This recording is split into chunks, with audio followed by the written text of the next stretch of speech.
নমস্কার, people's voice নিউজে আপনাদের সবাইকে স্বাগত।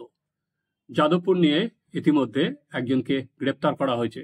গতকাল তাকে আটক করা হয়েছিল, আজ তাকে গ্রেপ্তার হিসেবে দেখানো হয়েছে। মোট 5টা এফআইআর হয়েছে, এর মধ্যে 3টেই করেছে ওয়েবকুপা।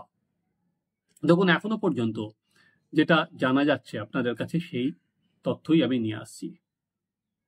যে যাদবপুরে যাওয়ার পর শিক্ষামন্ত্রী ব্রাত্য বসুকে এসএফআই এবং তৃণমূল ছাত্র পরিষদের তরফ থেকে স্মারকলিপি দেওয়া হয়েছিল। তখন 4 জন করে তাদের প্রতিনিধি তারা শিক্ষামন্ত্রীর সঙ্গে দেখা করেন এবং তার হাতে তুলেও দেন।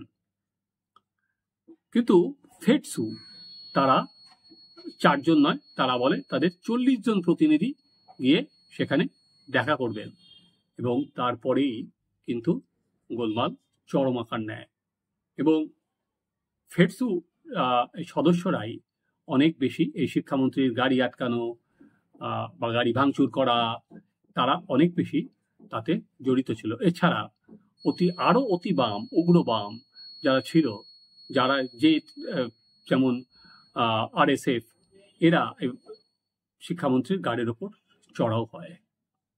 এবার আসুন, যে একদিকে তো দেখা যাচ্ছে যে শিক্ষামন্ত্রীর গাড়ির ওপর চড়াও হলো অতিবাম সংগঠনগুলো, উল্টো দিকে শিক্ষামন্ত্রী ঠিক কি করলেন সেটা এই শিক্ষামন্ত্রী প্রথমে যেরকম সবার সঙ্গে হিয়ারিং দিয়েছিলেন, প্রত্যেকের কথা শোনার কথা বলেছিলেন, কিন্তু তারপর আমরা দেখলাম গাড়িটা উহু করে ওই স্পিড তুলে বেরিয়ে যাচ্ছে এবং একটা ছেলে তলায় এসে সরাসরি শুয়েই পড়েছে আরএসএফ এ, তার উপরে গাড়িটা চালিয়ে দিচ্ছে।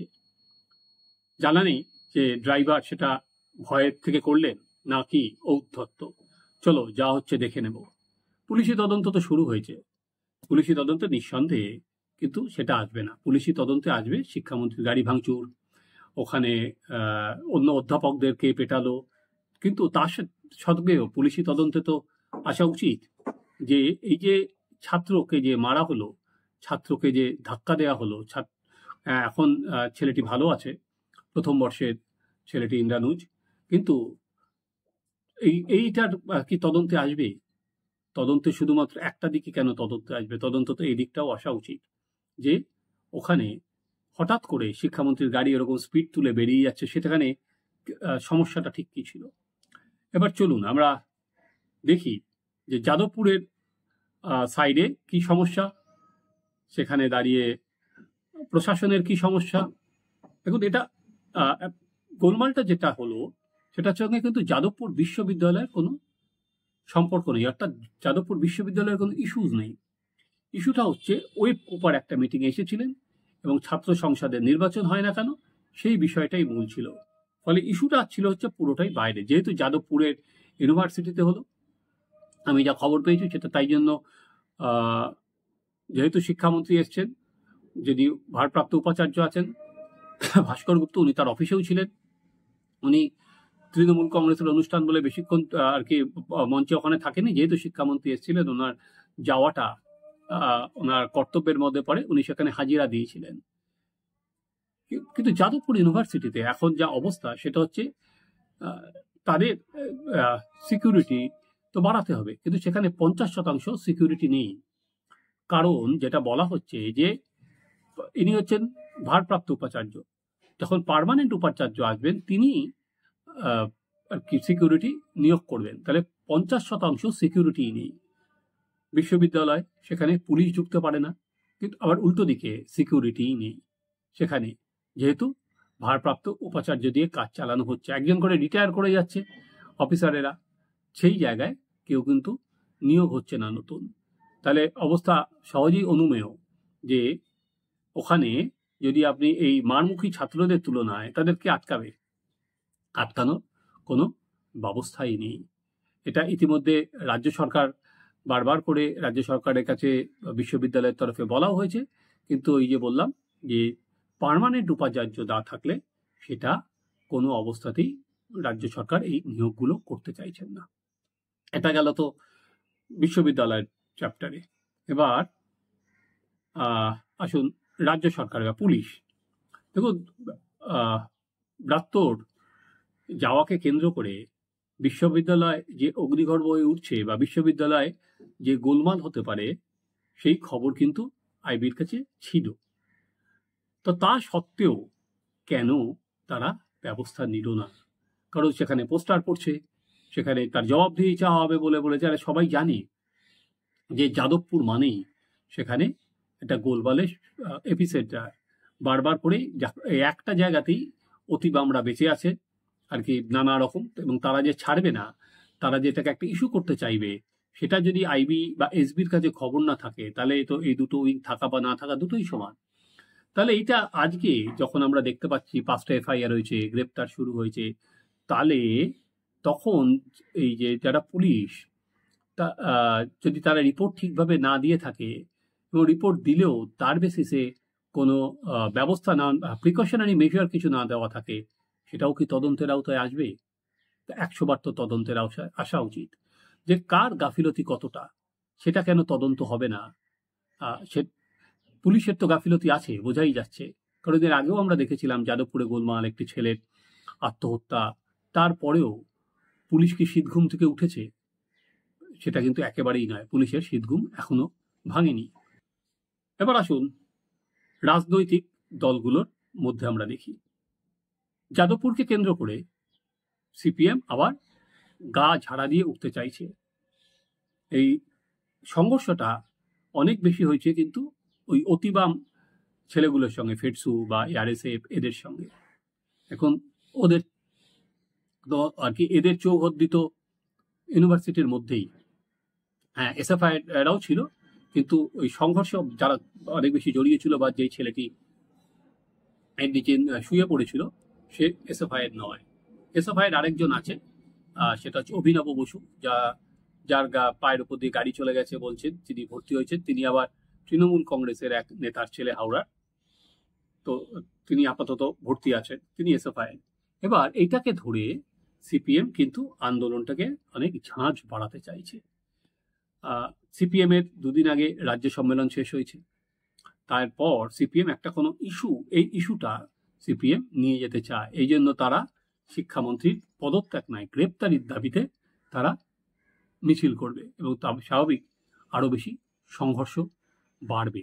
সংঘর্ষ করার কোনো আর কি কমার কোনো সম্ভাবনা নেই। যে আমরা দেখেছিলাম যে আগে এই অভয়ার মৃত্যুর পর যে আন্দোলন হয়েছিল, সেটা আর কি বামপন্থীরাই করেছিল। সিপিএম সেখানে প্রথম দিকে পেছন থেকে সাপোর্ট করেছিল, নাগরিক সমাজকে সামনে রেখে তারা সেই আন্দোলনটাকে তুলে এনেছিল। এবার কিন্তু সরাসরি সিপিএম সামনে থেকেই আন্দোলনটা পরিচালনা করছে। আপনাদের মনে আছে হয়তো যে এই যে ডানকুনিতে রাজ্য সম্মেলন হয়ে গেছে, সেখানে সিপিএম এর প্রতিবেদনে বলা হয়েছে যে আমরা আন্দোলন তো শুরু হচ্ছে, কিন্তু শেষটা ঠিকভাবে হচ্ছে না, মাঝপথে থমকে যাচ্ছে। ফলে সিপিএম সেটায় কোনো আন্দোলনের কোনো লাভের ফসল তারা ঘরে তুলতে পারছে না। তাই এইবার তারা শিক্ষামন্ত্রী গ্রেপ্তারের দাবিতে নাছোড় আন্দোলনে নামতে চায়। এবার আসুন, চলুন আমাদের শাসক দল তৃণমূলের। এ বিষয়ে কোনো সন্দেহ নেই যে তৃণমূল কংগ্রেসের মধ্যে, যেটা তাদের নেতা মন্ত্রী, তাদের মধ্যে সব থেকে বড় যে জায়গাটা হয়েছে সেটা হচ্ছে ঔদ্ধত্য, যেটা একটা সময় সিপিএম এর জামানায় আমরা শেষ দিকে দেখেছিলাম, যে পারিপার্শ্বিক যারা চারপাশে আছে মানুষকে মানুষ জ্ঞান না করা, তাদের ইচ্ছা মতো সব করে যাওয়া। এখানেও তাই। না হলে হঠাৎ করে তার স্পিড বাড়িয়ে দেবে কেন গাড়ির, সেখানে দাঁড়িয়ে আর কিছুটা সময় হলেই তো এটা হতো না। এবং তারপর যেটা হলো সেটা হচ্ছে ইউনিভার্সিটির ভেতরে হালে পানি পাচ্ছে না। একবার দেখেছিলাম যে ওই আগের বার যাদবপুরে সুইসাইড কাণ্ডের পর তৃণমূল কংগ্রেস অনেক চেষ্টা করেছিল সেখানে খাতা খোলার, যাদবপুর বিশ্ববিদ্যালয়ে, কিন্তু যে আর কি নেত্রীকে সামনে রেখে করার কথা বললে চেষ্টা করেছিল, সে তো নেত্রীর থেকে নায়িকা হয়ে গেল তৃণমূল ছাত্র পরিষদের। ফলে ওখানে খাতা খুলতে পারেনি। তাই তৃণমূল কংগ্রেসের আস্ফালন কিন্তু হচ্ছে সব বাইরে, ইউনিভার্সিটির বাইরে। এবং সেখানে যেহেতু তারা শাসক দল, 1 মিনিটেই গুড়িয়ে দিতে পারি, 1 মিনিটেই ভেঙে দিতে পারি, ফলে শাসক দলের কথা আবার সেই ঔদ্ধত্যটাই ফিরে আসছে। যাদবপুরে ঘটনাকে কেন্দ্র করে তাদের যে সুর বা তাদের যে স্বর, এটা কিন্তু শুধু যাদবপুর বিষয় নয়, এটা হচ্ছে টোটাল একটা আর কি শাসন কায়েম করার যে স্বর, সেটা যে আমি দেখো রাষ্ট্র পরিচালনায় আছি, অতএব আমি সমস্ত কিছু আমার গায়ের জোরে আমি করতে পারি, আমার কথাই শেষ কথা। এই একই জায়গায় যদি দেখান, এই স্বরই মিলে যায় এখানে উত্তর দিনাজপুরে, যখন পুলিশের ওপর আর কি মেরে তৃণমূল নেতাকে ছিনিয়ে নিয়ে যেতে চায়। আরে পুলিশই তো আমাদের শাসন, ফলে তৃণমূল নেতাকে কেন ধরবে সেখানে? হয়তো তখন চাপের মুখে আবার ধরতে হবে, কিন্তু এই মানসিকতা, যেখানে মন্ত্রী যা বলছেন ওখানে চোপড়াতেও তাই, মানসিকতাটা কিন্তু এক, যে আমাদের শাসন, পুলিশ আমাদের, কার ক্ষমতা পুলিশ আমার নেতাকে ধরে নিয়ে যাবে? ফলে আগামী দিন এই আন্দোলন কিন্তু আরো তীব্র হবে। সোমবার দিন ছাত্র ধর্মঘটের ডাক দেওয়া হয়েছে, ফলে কলেজে কলেজে গোলমাল হবে। এবার রাজ্য সরকার কতটা সক্রিয়ভাবে সেটা থামাতে পারবে বা থামাতে চাইবে। কেন আমি বলছি থামাতে পারা আর থামাতে চাওয়া, এই দুটোর কথা দেখুন। একটা হচ্ছে বারবার করে যে জায়গাটা আসছে, সেটা হচ্ছে নানা ঘটনায় রাজ্যে দেখা যাচ্ছে ল অ্যান্ড অর্ডার নিয়ে কিন্তু সমস্যা হচ্ছে। সেটা আমরা বলছি না, সেটা আদালতও বারবার করে বলছে যে ল অ্যান্ড অর্ডার পুলিশ সামলাতে পারছে না, পুলিশ ঠিক সময় রিয়্যাক্ট করছে না। এবার এই দীর্ঘদিন ধরে কলেজে, ইউনিভার্সিটিতে ছাত্র সংসদের নির্বাচনটা আটকে রাখা হয়েছে, এবং এর ফলে প্রতিটা জায়গায় একটা করে কোটারি সৃষ্টি হয়েছে। এবং তারা তাদের মতো করে, যেহেতু মধু আছে অনেক ইউনিভার্সিটিতে, তারা তাদের মতো সেই মধু ভাণ্ডার তারা সংগ্রহ করছে, এবং শাসক এখনো পর্যন্ত এই গোলমালের আশঙ্কাতেই হয়তো ভোট করে উঠতে পারছে না। 2026-এ বিধানসভা নির্বাচনের আগে সেটা কি করবে? সেই সম্ভাবনা কিন্তু খুব কম। ওই একটা যেরকম কমিটি আছে, সেই কমিটি করেই চালিয়ে দেওয়ার সম্ভাবনা বেশি। এবার দ্বিতীয়টা, শাসক কি করতে চায়? কারণ ইদানিং যেটা হচ্ছে যে হিন্দুত্বের ন্যারেটিভ সেখানে কিন্তু অনেক বেশি জোরালো হয়ে উঠছে। এবং তারপরে কুম্ভ মেলা হোক, তারপরে বাংলাদেশ হোক, হিন্দুত্বের ন্যারেটিভ কিন্তু পশ্চিমবঙ্গে অনেক বেশি, আগের থেকে অনেক বেশি জেগে উঠেছে। সেটা যদি হয়, তাহলে হিন্দু ভোট যদি কনসলিডেট হয়ে যায়, সেক্ষেত্রে কিন্তু তৃণমূলের বিপদ বাড়বে, বই কমবে না। এই জায়গায় যদি সিপিএমকে কিছুটা স্পেস দেওয়া যায় পলিটিক্যালি, তাহলে বিরোধী ভোট অনেক বেশি ভেঙে যাবে। তাই বললাম যে দেখার পুলিশ কতদূর পর্যন্ত যায়, কতটা আগে পরবর্তীকালে, কেন ছাত্র সংঘর্ষ অবশ্যম্ভাবী, কিভাবে তার সেটা থামায়, এবং সিপিএম এটাকে ধরে আবার সামনে উঠে আসতে চায়। উল্টো দিকে ধরুন বিজেপি, তাদের যাদবপুরের সঙ্গে বিজেপির একেবারে ইস্যু নয়, তো বিজেপির এই আরএসএস বিজেপির এই মিটিংয়ের পর বিজেপি কিভাবে সেখানে নামে হিন্দুত্বের ইস্যু নিয়ে, ফলে মোটামুটি ভোট আসতে অনেক দেরি, কিন্তু কি যদি বলতে, আপনি যদি এটা রাজনীতির যুদ্ধক্ষেত্র থেকে, যুদ্ধক্ষেত্র কিন্তু কমে তেতে উঠছে।